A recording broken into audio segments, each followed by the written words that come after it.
કેમ છો મહીસાગર? હું છું માહીબા રાઠોડ અને આજે આંતરરાષ્ટ્રીય વુમન્સ ડેના દિવસે આજે અમારી સાથે પોડકાસ્ટ વિથ માહીમાં ઉપસ્થિત છે સોનલબેન પંડ્યા કે જેઓ મહીસાગર જિલ્લાના એક બિઝનેસ વુમન તરીકે કાર્યરત છે તથા અન્ય અલગ અલગ ક્ષેત્રમાં પોતે એક સમાજ સેવિકા પણ છે. તો આજે અમારા પોડકાસ્ટ વિથ માહીમાં ઉપસ્થિત છે Sonalben Pandya. Thank you Mahiben.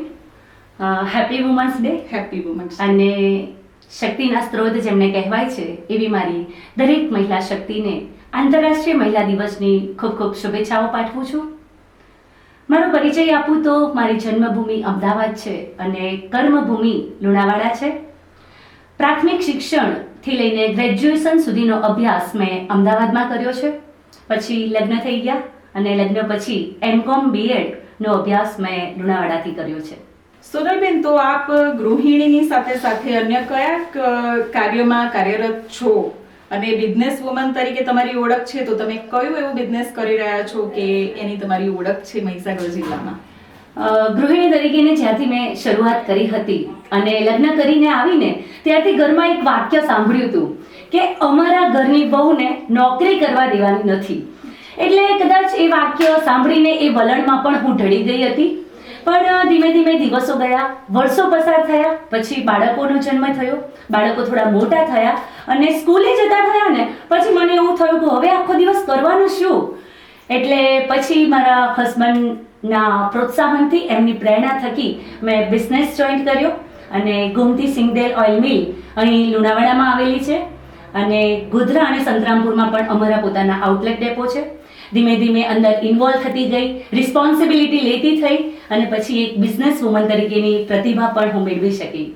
Okay, તો તમે કહેવાય ને કે ગૃહિણીની સાથે બિઝનેસ વુમન પણ છો અને અત્યાર સુધી તમે કયા ક્ષેત્રમાં કામગીરી કરી છે અને કયા ક્ષેત્રમાં કામગીરી આ બધી સેવાની કામગીરી સાથે કયા કયા એમાં જોડાયેલા છો તમે? ખાસ કરીને હું મહિલાઓ અને બાળકો માટેની કામગીરી કરી રહી છું. મેં જ્યારે 2017થી ગુડ ટચ બેડ ટચ અવેરનેસના કેમ્પેનની શરૂઆત કરી ત્યારે હું અંતરિયાળ વિસ્તારોમાં જતી હતી અને એ સ્કૂલોમાં જ્યારે હું દીકરાઓને અને દીકરીઓને માર્ગદર્શન આપતી હતી ત્યારે મેં જોયું કે આ બાળકોને હજી બહુ જ નોલેજની જરૂર છે. કેમ કે આપણે પેપર વાંચીએ છીએ, સમાચાર જોઈએ છીએ અને જે અઘટિત ઘટનાઓ બની રહી છે એનાથી આપણે વાકેફ છીએ. પણ કદાચ એ અંતરિયાળ ગામડાના વિસ્તારના છેવાડાની બહેનો પણ હજી આનાથી વાકેફ નથી. અને 5મા ધોરણની દીકરી મને જ્યારે આવીને પૂછે કે મેડમ, મારા ક્લાસનો છોકરો મને કહે છે કે મારી સાથે બોલ ને, એટલે કેવી રીતે બોલવાનું, એવો પ્રશ્ન જ્યારે મને દીકરીએ પૂછ્યો ત્યારે મને થયું કે આમને ખરેખર હજી બહુ બધું નોલેજ આપવાની જરૂર છે. પછી ધીમે ધીમે હું બાળકોને માર્ગદર્શન આપતી થઈ. તેમની માતાઓને જ્યારે મળી ત્યારે મેં જોયું કે હજી પણ એ સમાજ કુરિવાજો જે ચાલી રહ્યા છે, અંધશ્રદ્ધાને લઈને, વહેમને લઈને, દહેજને લઈને, બાળ લગ્નો પણ હજી ગામડાઓમાં હજી થઈ રહ્યા છે, તો હજી એ બહેનોને એમાંથી બહાર કાઢવાની જરૂર છે. એક દીકરી 7મા ધોરણની ભાગી જાય છે અને 2 દિવસ પછી મને જ્યારે ખબર પડે છે ત્યારે મેં એમના પરિવારવાળાને મળી ત્યારે મને ખબર પડી કે મેં કીધું મને જાણ કેમ ના કરી, ત્યારે મને એવું કહે છે કે અમે ભુવાને બતાવવા ગયા હતા. એટલે પછી મને થયું કે હજી પણ મહિલા ક્યાંક ને ક્યાંક બિચારી, દુખિયારી, પોતે સ્ત્રી છે ને એનાથી ખુશ નથી. એવી મહિલાઓની સાથે મેં જોડાઈ એટલે મહિલાઓ માટે અને બાળકો માટેની કામગીરી શરૂ કરી. માહીબેન, આમ તો જનરલી હું 2 પ્રકારની સ્ત્રી સાથે કામ કરી રહી છું. એક એવી પણ મહિલા છે કે સરસ મજાના નેલાટ કરીને એસીમાં બેઠી હોય છે અને એસીવાળી ગાડીઓમાં ફરે છે, છતાંય એને પોતાને એવું લાગે છે કે મને તો બહુ જ દુઃખ છે. બીજી બાજુ એવી પણ મહિલાઓ છે કે જે સવારથી લઈને સાંજ સુધી મજૂરી કામ કરે છે અને દિવસના 250 થી 300 રૂપિયા કમાઈને લાવે છે અને છતાંય પતિનો માર ખાય છે અને પતિને સાંજે કદાચ 50-100 રૂપિયા માંગે ને તો વાપરવાના આપે છે. એવી મહિલા સાથે પણ હું કામ કરું છું. એટલે મારે આ બંને જે મહિલા છે એમની વચ્ચે સેતુ બનવાનો હું પ્રયત્ન કરું છું. વાહ વાહ, ખૂબ ગર્વની વાત કહેવાય સોનલબેન કે આજે આવા આપણા મહીસાગર જિલ્લામાં કોઈ આવી રીતના કાર્યરત છે તો એ અમારા માટે બહુ ગર્વની વાત છે અને મહીસાગર જિલ્લા માટે બહુ ગર્વની વાત છે. સોનલબેન, તો આપે જે અત્યારે વાત કરી કે મહિલા સશક્તિકરણ માટે અને બાળ વિકાસ માટે આપણે કામગીરી કઈ રીતના અને ક્યારથી શરૂ કરી? માહીબેન, સશક્તિકરણ માટે હું કામ નથી કરી રહી, હું જાગૃતિકરણ માટે કામગીરી કરી રહી છું. તમને એવું લાગે છે કે મહિલા સશક્તિકરણ જરૂરી છે? ખરું, કેમ કે મહિલા જ્યારે પુરુષને જન્મ આપે છે અને જ્યારે બાળકનું સર્જન કરે છે ત્યારે 56 જેટલા હાડકાં તૂટે છે ને, એ વેદના, અસહ્ય વેદનામાંથી પસાર થાય છે ત્યારે બાળકનું સર્જન કરી શકે છે. એટલે સશક્ત તો દરેક મહિલા છે અને આનાથી મજબૂત શું હોઈ શકે. એટલે મહિલા જાગૃતિકરણ પર હું કામગીરી કરી રહી છું અને મહિલાને જાગૃત કરવાની જરૂર છે.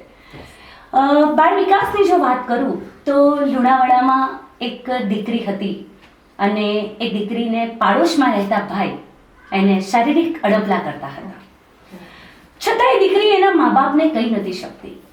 પછી એના એક કઝિન બ્રધર હતા અને એમના થ્રુ મને જ્યારે ખબર પડી ત્યારે મેં જોયું કે આવી ઘણી બધી દીકરીઓ કદાચ હશે કે પોતાની જાતે જે પોતાની સાથે જે બનાવ બની રહ્યો છે ને એ માતા પિતાને જાણ નથી કરતા. કદાચ ઘરમાં એવું એમને વાતાવરણ નથી મળતું.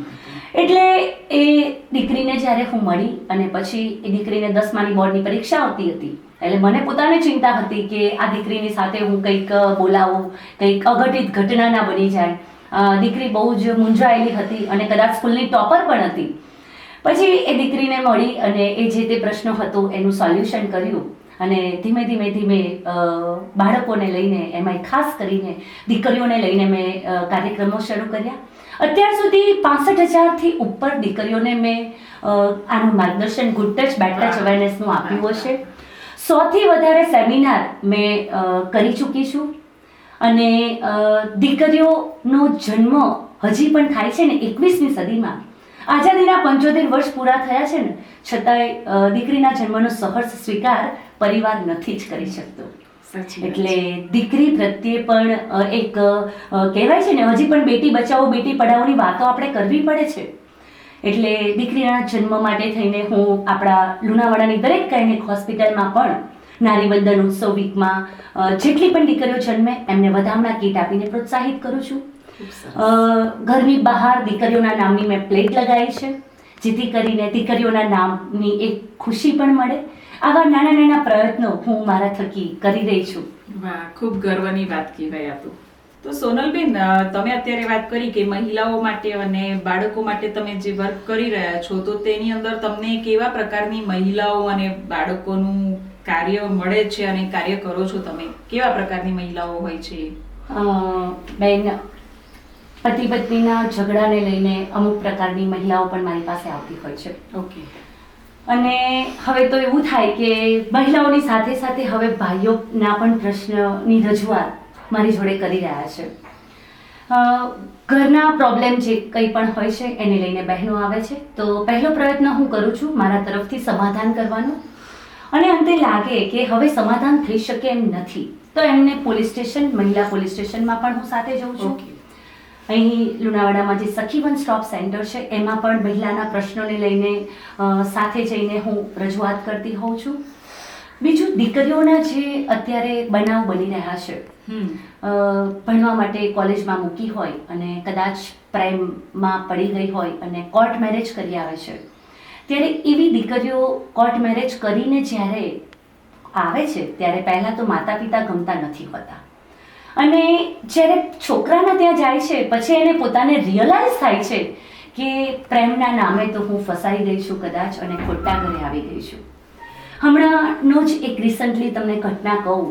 અહીં લુણાવાડાના બાજુના જ ગામની દીકરી હતી, અમદાવાદ એન્જિનિયરિંગમાં અભ્યાસ કરતી હતી, ત્યાં કોલેજમાં ભણતી હતી અને ઇન્સ્ટાગ્રામના માધ્યમથી એક છોકરાની સાથે પ્રેમમાં પડે છે. એ છોકરો પોતે રેમન્ડના શોરૂમમાં નોકરી કરતો હતો પણ કદાચ એણે વાત એવી કરી કે આ રેમન્ડનો શોરૂમ મારો જ છે અને દીકરીને પણ થોડા ઘણા પ્રલોભન હશે એટલે દીકરી ધીમે ધીમે વાત કરતી થઈ, બંને કોર્ટ મેરેજ કરી આવ્યા. અને એ છોકરાના ઘરે જ્યારે એક ભાડાની રૂમ હતી અમદાવાદમાં રહેવા ગઈ અને પછી ત્યારે એને ખબર પડે છે કે આ છોકરાએ મારાથી બહુ જ બધું છુપાયું છે. ત્યારે એને પોતાને તો દુઃખ થાય છે. પછી એના માતા પિતાનો સંપર્ક કરે છે. કહેવાય ને કે છોરું કછોરું થાય છે પણ માવતર કમાવતર નથી થતા. એટલે એના મમ્મી ને પપ્પા મારી પાસે લઈને આવે છે અને એ છોકરાનો સંપર્ક પણ મેં કર્યો. પછી એ દીકરીના છૂટાછેડા થયા. આવી અત્યાર સુધી મેં 11થી 12 દીકરીઓને સમજાવીને એના માતા પિતાને સુપરત કરી છે. બીજું, જે અસ્થિર મગજની મહિલાઓ દેખતા હોઈએ છીએ આપણે, એવી મહિલાને પણ હું વ્યવસ્થિત યોગ્ય સ્થળે, સુરક્ષિત સ્થળે મોકલવાના પ્રયત્ન કરું છું. હમણાં જ એક આપણા ગોધરા રોડ ઉપર એક મહિલા હતી, રાત્રે 2 વાગે એને નિર્વસ્ત્ર હાલતમાં કોઈ મૂકી ગયું તો ટેમ્પાવાળા. 25 દિવસથી ત્યાં રહેતી હશે. મને પોતાને ખબર નહોતી, પણ એક દિવસે હું ત્યાંથી પસાર થઈ અને મારી નજર એ મહિલા પર પડે છે. ત્યારે એ મહિલાને સાથે પૂછપરછ કરી એનું નામ તૂટક ભાષામાં એણે મને સમજાવ્યું. પછી 181ની ગાડી બોલાવી, જે તે સંસ્થાનો સંપર્ક કરી અને એ મહિલાને બાયડ જયંબે ચેરિટેબલ ટ્રસ્ટ છે ત્યાં એમને સુરક્ષિત સ્થળે મોકલવામાં આવ્યા.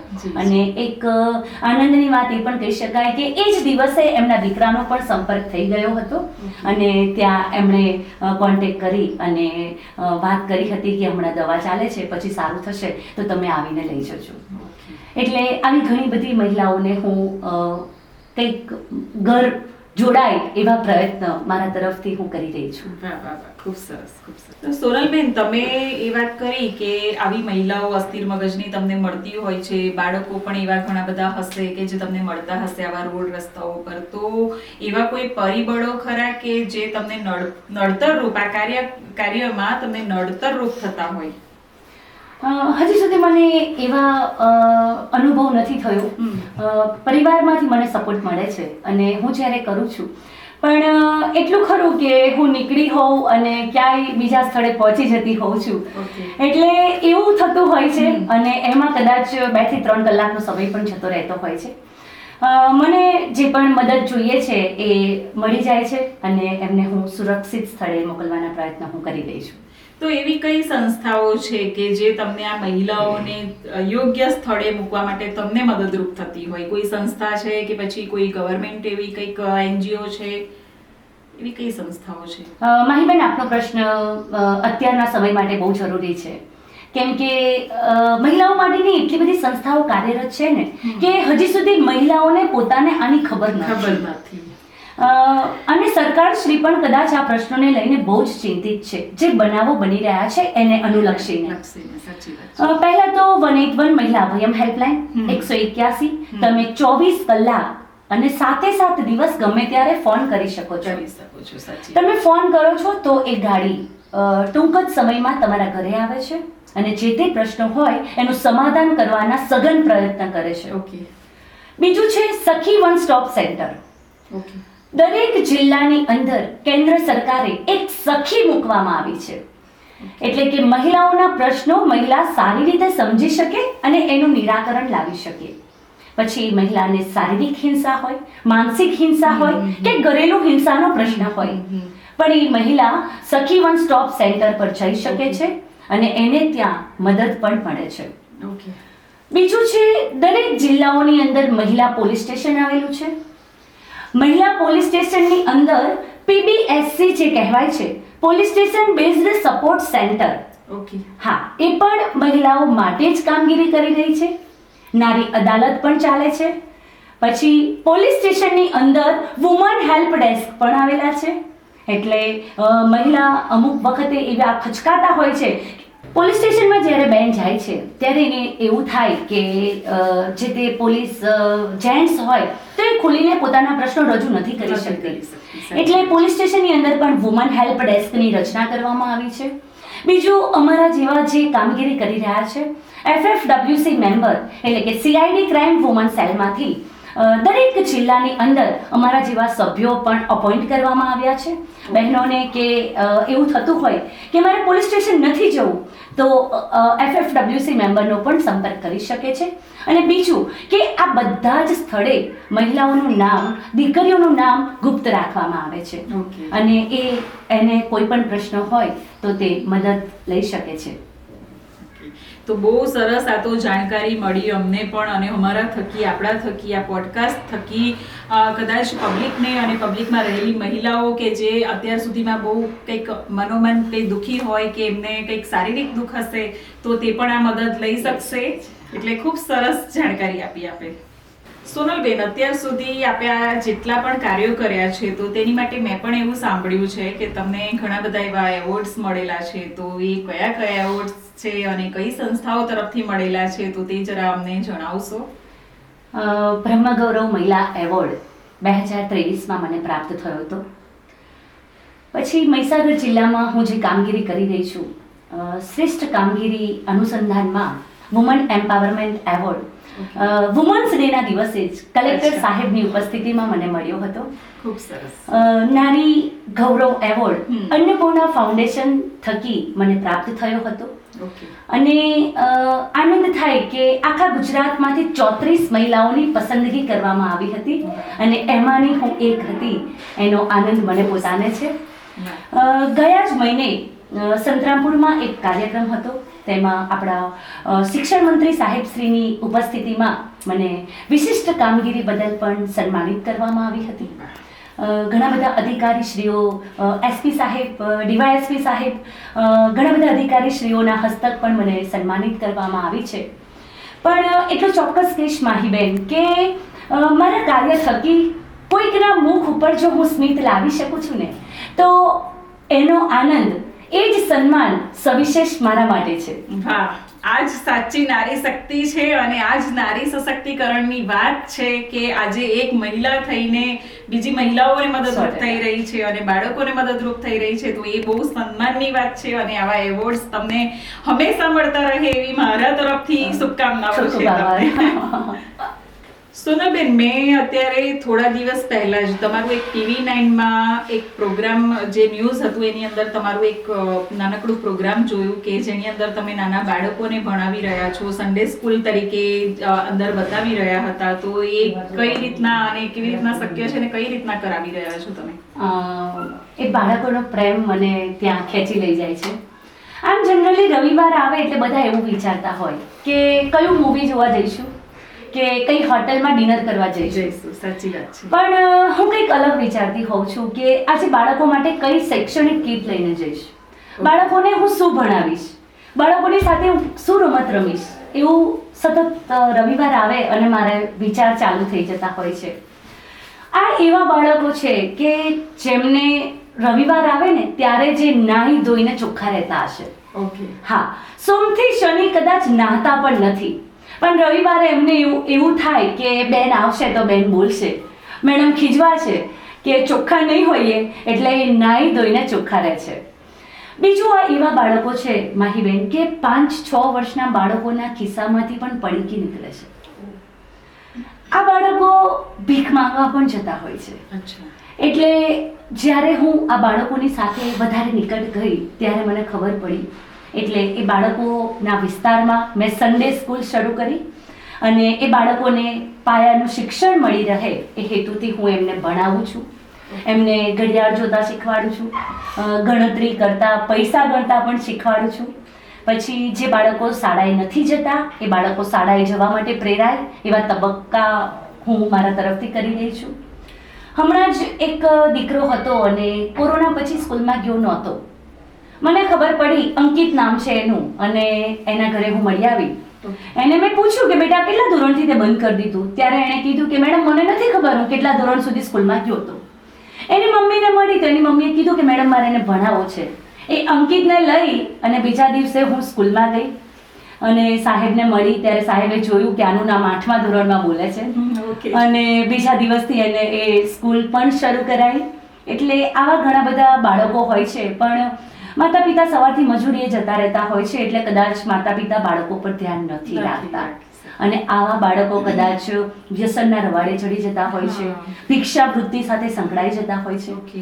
એટલે એવા બાળકોને હું મારા તરફથી પ્રયત્ન કરી રહી છું કે થોડા ઘણા સુધરે અને શિક્ષણ તરફ પ્રેરાય, કેમ કે શિક્ષણ હશે તો વિશ્વાસ છે કે બાળક ક્યાંય પાછું નહીં પડે. હા, અને એમની લાઈફ પણ સુધરી જશે 100%. સાચી વાત છે. એટલે શિક્ષણ તો અગત્યનું આ છે. બધા કાર્યો તમે કરી રહ્યા છો, તો એ કઈ રીતના શક્ય છે કે એક બિઝનેસ વુમન પણ છો અને આવા સામાજિક આટલા બધા કાર્યો પણ કરી રહ્યા છો, તો તમને પરિવારમાં કેવી રીતના સમય મળે છે અને પરિવારનો તમારી પ્રત્યે તમારી સાથે કેવો એમનો સાથ સહકાર છે, તો તે પણ અમને જણાવો. આપનો જે પ્રશ્ન છે ને ઘણા બધાના મનમાં ઉદ્ભવે છે, કેમ કે સવારથી હું 10 વાગ્યાથી ટિફિન લઈને નીકળી જાઉં ને અને ઓફિસ જતી હોઉં છું, તો સાંજે ઓફિસમાં 7, 7:30 સુધી બેઠી હોઉં ત્યારે કસ્ટમર આવીને પૂછે, મેડમ તમારે તો ઘેર જમવાનું રેડી હશે ને? પણ એમને મારે કહેવું પડે કે ઘરે જઈને હું જ બનાવું છું અને મારા ઘરમાં બટાકા ડુંગળી ખૂટે ને તો એની ચિંતા મને જ હોય છે. એટલે ધંધાની જવાબદારી, પરિવારની જવાબદારી અને સવારે 10 થી સાંજે 7:30 સુધી ઓફિસમાં હોઉં છું અને વચ્ચેના ફ્રી સમય કાઢીને હું મારા સમાજ સેવાના કામગીરી કરી રહી છું. અને પરિવારનો સપોર્ટ મને ખૂબ જ મળે છે, મારા હસબન્ડનો સપોર્ટ. એટલે તો રાત્રે 12 વાગે પણ કદાચ કોઈ સ્ત્રીનો, મહિલાનો ફોન આવે ને તો હું વાત પણ કરી શકું છું, કેમ કે એવા સમયે મને પોતાને એવું થાય કે એને કંઈક તકલીફ હશે ત્યારે એણે મને યાદ કરી હશે. અને એવા પણ મારી બેન ફોન આવે છે કે મેડમ તમને આ છેલ્લો ફોન કર્યો છે અને મારે સુસાઇડ કરવું છે અને હું હવે કંટાળી ગઈ છું, ત્યારે એ બેનની વ્યથા પણ રાત્રે 1 કલાક સુધી પણ સાંભળું છું, કેમ કે અત્યારે સારા શ્રોતા બનવું પણ જરૂરી છે. હા, એટલે એ બેનનો જે આક્રોશ હોય, જે બેનનો ગુસ્સો હોય એ ઠંડો પડી જાય. અને એવા પણ મને એવું થાય કે આપણા શબ્દોથી કોઈકને જો દિલ પર સ્પર્શ કરતા હોય તો કેમ પ્રયત્ન ના કરીએ. અને એ માટે હું ટાઈમ એડજસ્ટ કરી લઉં છું, કેમ કે સમય બધાની પાસે હોય છે, સમય એડજસ્ટ કરવો જરૂરી છે. અને કદાચ મેં અત્યાર સુધી એવું શબ્દ પણ નથી વાપર્યો કે મારી પાસે સમય નથી. રાત્રે 8 વાગે પણ કોઈ મહિલાનો ફોન આવે તો એના ઘરે પણ પહોંચી જાઉં છું. હમણાં જ એક દીકરી 15 વર્ષની અહીં નારાયણનગર સોસાયટીની બહાર હતી, ત્યાંથી મને એક ભાઈનો ફોન આવ્યો કે મેડમ અહીંયા આવી રીતે દીકરી છે, અજાણી છે અને હવે શું કરીશું, તમારે આવવું પડશે. તો ત્યાં પહોંચી ગઈ અને એ દિવસે રાત્રે 12:30 વાગે હું ઘરે પહોંચી. ત્યાં જઈને મેં એ દીકરીને પૂછપરછ કરી, એને થોડુંક ચક્કર આવતા હતા, પછી 181ની ગાડી બોલાવી, એ દીકરીને કોટેજમાં લઈ ગઈ, કોટેજમાં ટ્રીટમેન્ટ કરાવી, પછી એને નારી સંરક્ષણ ગૃહ જે ચાલી રહ્યું છે આપણા લુણાવાડામાં ત્યાં રિફર કરી. હા, પણ મારે ઘરે આવતા 12:30 વાગી ગયા હતા. એટલે આવા પણ અમુક વખતે સમય જતો રહેતો હોય છે, પણ મને ઘરનો સપોર્ટ મળે છે, જેના થકી હું આ કામ કરી રહી છું. હા, તો પરિવારના સપોર્ટ વગર આ શક્ય નથી. અને આજકાલ કેવું હોય છે કે કેટલાક લોકો એવા હોય છે કે પોતાનાઓ માટે પણ સમય નથી આપતા, કે પોતાનાઓની માટે પણ આ કાર્ય નથી કરતા. એવા કાર્ય તમે આજે અજાણ્યા લોકો માટે કરો છો, એ બહુ મોટી વાત છે અને બહુ ગર્વ લેવા જેવી વાત છે. સોનલબેન, તો અત્યાર સુધીનો આપનો એવો કોઈ યાદગાર પ્રસંગ છે કે જે આપ અમારા શોમાં જણાવવા માંગતા હોય? હા, ચોક્કસ. એક સેમિનારમાં હું ગઈ હતી અને કોલેજમાં સેમિનાર હતો. કોલેજનો આજનો પ્રેમ એ ટોપિક પર મારે જ્યારે વક્તવ્ય આપવાનું હતું ત્યારે મારું સેશન પત્યું અને હું જ્યારે બહાર નીકળી ત્યારે એક દીકરી મારી પાસે આવે છે અને બહુ જ બધું રડે છે. પછી દીકરીને મેં પૂછ્યું કે બેટા શું થયું? ત્યારે દીકરીએ કીધું કે મેડમ હું પણ 2 દિવસની અંદર ભાગી જવાની હતી અને ભાગવા માટેનો પ્લાન કરી જ રહી છું. ત્યારે મને પોતાને હૃદય સ્પર્શ થઈ ગયો અને મેં દીકરીને કીધું બેટા તારી સાથે તું જે છોકરાની સાથે તને પ્રેમ થયો છે એ છોકરો ક્યાંનો છે? તો એણે કીધું આ જ કોલેજનો છે. એ છોકરાને પણ મેં બોલાવ્યો અને એ બંનેની સાથે મેં વાત કરી. દીકરીએ કીધું કે મેડમ તમારા સેશન પછી મને એવું લાગે છે કે હું માતા પિતાને દુઃખ થાય એવું વર્તન નહીં જ કરું. અને મને પોતાને રિયલાઇઝ થયું છે કે એક મા ઉપર શું વીતતી હશે. અને એ છોકરાએ પણ મને પ્રોમિસ આપી કે મેડમ અમે આજથી મિત્ર બનીને રહીશું, પણ હવે ભાગી જવાનો જે નિર્ણય હતો અમારો એ અમે નહીં ભાગીએ. ત્યારે ખરેખર મને એવું થયું કે હું જે પણ કાર્યક્રમ કરું છું એમાંથી 100માંથી એકને પણ ફરક પડશે ને તો મારી મહેનત ફસવડ. સાચી વાત. અને મેં જે સમય કાઢ્યો છે તો એ મને એવું થશે કે નહીં, કોઈકને દિલને તો સ્પર્શી જાય છે ને, અને એ મારા માટે અત્યાર સુધીનો હૃદયસ્પર્શી પ્રસંગ કહી શકાય. ઓકે, બહુ સરસ વાત કહેવાય કે આજે આવી બધી પ્રેરણા પણ આવા બાળકો લઈ રહ્યા છે તો એ સમાજ માટે બહુ કહેવાય ને કે એક ઉજાગર કરતું કે ભાઈ આ એક અરીસો છે, કે આ એક અરીસો તમે બતાવી રહ્યા છો કે નાના નાના સ્કૂલના સ્ટુડન્ટ્સ પણ આ લેવલ ઉપર પહોંચે છે, અને પછી તમારા જેવા વ્યક્તિઓ જ્યારે આ કહેવાય ને કે પ્રસંગ સેમિનાર કરે છે ત્યારે એ લોકોને આ પ્રેરણા મળે છે તમારા થકી. એ બહુ મોટી વાત છે, સારી વાત છે. તો સોનલબેન, આજની યુવા પેઢીને આપના તરફથી શું સંદેશ છે અને શું સંદેશ આપવા માંગો છો? એવું કોઈ જરૂરી સંદેશ હોય તો આમ સોના જરીએ આપી શકો છો. આજની યુવા પેઢીને હું કહેવા માંગીશ કે જુવાનીના દિવસો તો છે તમારા, પણ એને જરા સાચવી લેજો. જો તમારું લક્ષ્ય નક્કી હશે, તમારો ગોલ સેટ હશે ને, તો પ્રેમ કરવાવાળા અને ગુલાબ લઈને આવવાવાળાની લાઈન લાગી જશે. જો લાઈફમાં કંઈક કરવું છે અને જો તમે કોકને બનાવવામાં પડ્યા રહેશો ને તો સમય જતો રહેશે. આ સમય પાછો આવવાનો નથી, એટલે નક્કી તમારે કરવાનું છે કે તમારે શું કરવું છે. અને તમારા રોલ મોડલ હીરો હિરોઈનને નહીં પરંતુ માતા પિતાને કેન્દ્ર બિંદુમાં રાખવા જોઈએ. અને હું એ પણ કહીશ કે સિર્ફ હંગામા ખડા કરના મેરા મકસદ નહીં है, कोशिश ये है कि सूरत बदलनी चाहिए. आग तेरे सीने से हो या मेरे सीने से हो, शर्त यह है कि आग जलनी चाहिए. વાહ વાહ વાહ, ખૂબ સરસ. તો આની સાથે સાથે આપ આજની મહિલાઓને, નારી શક્તિને શું સંદેશ આપશો? આજના આંતરરાષ્ટ્રીય મહિલા દિવસના દિવસે આજે ખાસ હું તમને આ સવાલ કરીશ કે નારી શક્તિને આપ શું સંદેશ આપવા માંગશો? હું મારી બહેનોને કહેવા માંગીશ કે આજની પાશ્ચાત્ય સંસ્કૃતિના આંધળી દોડમાં ક્યાંય પોતાનો માર્ગ ભટકી ન જાય. કેમ કે ભારતીય સંસ્કૃતિ એવી છે કે એને સમગ્ર વિશ્વને જ્યારે રાહ ચીંધ્યો છે ત્યારે પોતાની સભ્યતામાં રહીને, પોતાની સંસ્કૃતિને ધ્યાનમાં રાખીને આગળ વિકાસ કરવાનો છે.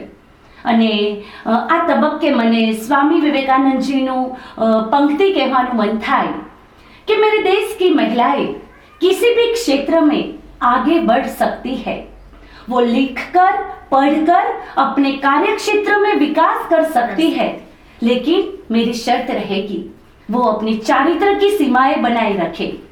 अगर वो अपनी चारित्र की सीमाएं नहीं बना सकती तो उससे बेहतर रहेगा कि वो घर की 4 दीवारें में ही रहे. और આ જે પંક્તિઓ છે એ આજના સમયમાં બહેનોએ સમજવાની તાતી જરૂર છે. અને હું બહેનોને એ પણ કહીશ કે સ્ત્રી તરીકેની પોતાની અંદર રહેલી જે પ્રતિભા છે એને બહાર કાઢે અને સૌંદર્યને સાઈડમાં મૂકી પોતાની અંદરની જે સુષુપ્ત શક્તિઓ છે સ્વયંને ઓળખે, સ્વયંને ઉજાગર કરે, ત્યારે જ સશક્તિકરણ થયું કહેવાશે. ખૂબ સરસ, ખૂબ સરસ. તો આ હતા સોનલબેન, એક નારી શક્તિ અને નારી શક્તિને ઉજાગર કરતી એક એવું વ્યક્તિત્વ કે જેણે આજે આટલા બધા સારા કાર્યો કરીને મહિલાઓને ખૂબ સારો સંદેશ આપ્યો છે. તો અમારા શોમાં આવવા બદલ સોનલબેન આપનો ખૂબ ખૂબ આભાર. ખૂબ ખૂબ આભાર માહીબેન આપનો પણ કે આજના દિવસે તમે મને તમારા મંચ ઉપર મારા મંતવ્યો રજૂ કરવાની મને જે તક આપી એ બદલ હું આપનો પણ આભાર માનું છું.